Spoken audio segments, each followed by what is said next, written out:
السلام علیکم ورحمۃ اللہ وبرکاتہ۔ بسم اللہ الرحمن الرحیم۔ صرف 5 منٹ کا مدرسہ قرآن و حدیث کی روشنی میں 5 رجب المرجب اسلامی تاریخ۔ حضرت عمر رضی اللہ تعالیٰ عنہ کی خلافت۔ حضرت ابو بکر صدیق رضی اللہ تعالیٰ عنہ کے انتقال کے بعد حضرت عمر فاروق رضی اللہ تعالیٰ عنہ مسلمانوں کے دوسرے خلیفہ بنے۔ آپ رضی اللہ تعالیٰ عنہ کے 10.5 سالہ دور خلافت میں اسلام خوب پھیلا، بڑی بڑی سلطنتیں فتح ہوئیں، یہاں تک کہ روم اور فارس جیسی طاقتور سلطنتوں پر اسلام کا پرچم لہرانے لگا اور مسلمان بڑھتے ہوئے ہندوستان، چین اور یورپ کی سرحدوں تک پہنچ گئے۔ آپ رضی اللہ تعالیٰ عنہ کے دور خلافت میں 500 قلعے اور 1036 شہر فتح ہوئے۔ آپ رضی اللہ تعالیٰ عنہ کی خلافت کا رقبہ 22.5 لاکھ مربع میل بیان کیا جاتا ہے۔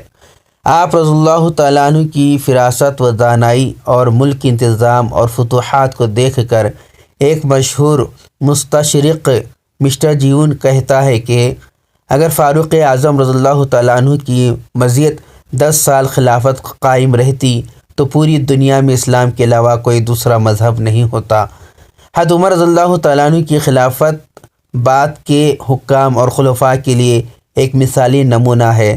نماز فجر میں فیروز نامی عیسائی نے سن 26 ذی الحجہ کو آپ کو شدید زخمی کر دیا، جس کے 3 دن بعد آپ کی شہادت ہو گئی۔ محرم الحرام کی پہلی تاریخ کو حضرت صہیب رضی اللہ تعالیٰ عنہ نے آپ کی نماز جنازہ پڑھائی اور روضہ اقدس میں تدفین ہوئی۔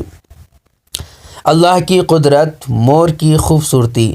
اللہ تعالیٰ نے انسان کو دنیا میں جنت کا ہلکا پھلکا مزہ چکھانے کے لیے ایسا خوبصورت پرندہ پیدا کیا کہ انسان اس کی خوبصورتی کو دیکھ کر حیران رہ جاتا ہے۔ چنانچہ مور ایک ایسا پرندہ ہے جس کی دم کے پروں کو اللہ تعالیٰ نے بہت ہی خوبصورت بنایا۔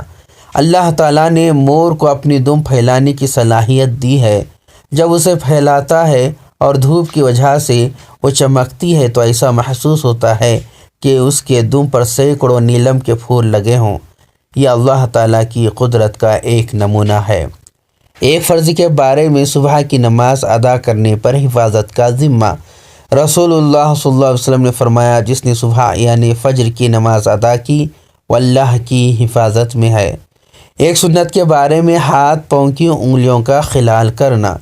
رسول اللہ صلی اللہ علیہ وسلم وضو فرماتے تو انگلیوں کا خلال فرماتے، ایڑیوں کو رگڑتے اور فرماتے کہ انگلیوں کا خلال کرو، اللہ تعالیٰ ان کے درمیان جہنم کی آگ داخل نہ کرے گا۔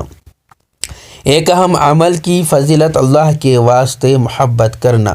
رسول اللہ صلی اللہ علیہ وسلم نے فرمایا، قیامت کے دن عرش الہی کے سائے میں 7 قسم کے لوگ ہوں گے اور ان میں وہ لوگ بھی ہوں گے جن کا ملنا جلنا بھی اللہ ہی کی محبت کی وجہ سے ہوتا تھا۔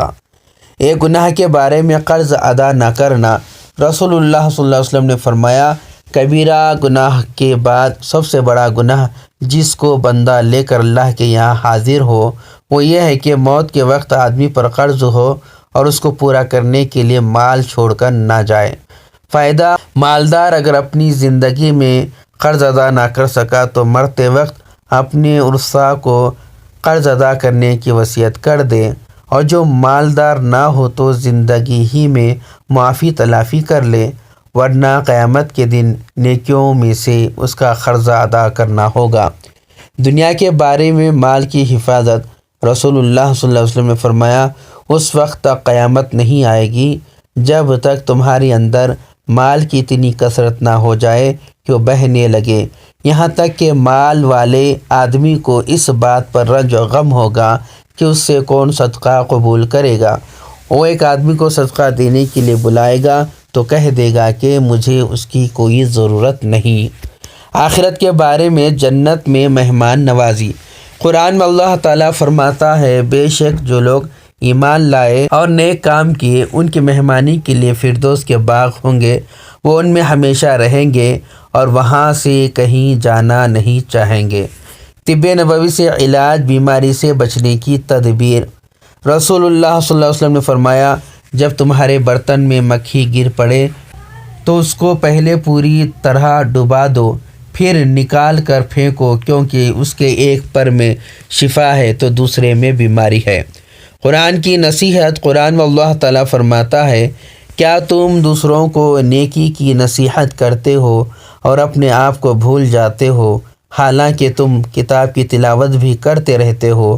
پس ایسا کیوں کرتے ہو؟ کیا تم اتنا بھی نہیں سمجھتے؟ اللہ تبارک تعالیٰ سے دعا ہے کہ اللہ تبارک تعالیٰ ہمیں ان باتوں پر عمل کرنے والا بنائے، ان باتوں کو یاد رکھنے والا بنائے۔ اگر مجھ سے کہنے میں کچھ خطا غلطی ہو گئی تو کمنٹس کے ذریعے میری اصلاح فرما دیں، اور اس ویڈیو کو لائک کریں، شیئر کریں اور میرے چینل کو سبسکرائب کریں۔ السلام علیکم ورحمۃ اللہ وبرکاتہ۔